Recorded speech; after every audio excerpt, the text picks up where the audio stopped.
AgCenter. Today we're going to talk about Myplate. This is a healthy eating guide that shows us how to make a balanced plate. Each video we're going to discuss a different food group. Today we're going to talk about the food group dairy. Dairy foods are important because they have calcium and vitamin D. Vitamin D helps to maintain proper levels of calcium in your body, while calcium helps to build strong bones and teeth. Consuming these nutrients can help reduce your risk of osteoporosis later on in life. Dairy products that are high in saturated fat can impact your health negatively. Look for dairy products in their fat-free or low-fat forms, like 1% or non-fat milk. Today we're going to make frozen pudding sandwiches using non-fat milk. These frozen treats are a great dessert for the whole family to enjoy.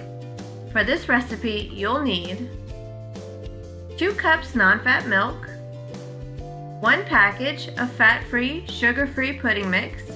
Today I'm using vanilla pudding, but you can use any pudding flavor you'd like. 1 cup creamy peanut butter, and 50 graham cracker squares.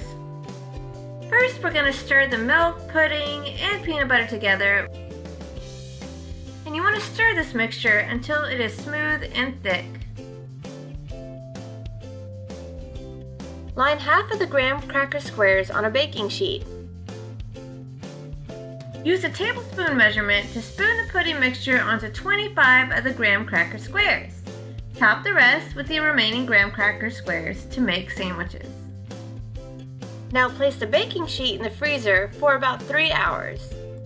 Once they're frozen, we can put them in a freezer bag or airtight container and pull them out when we want a treat.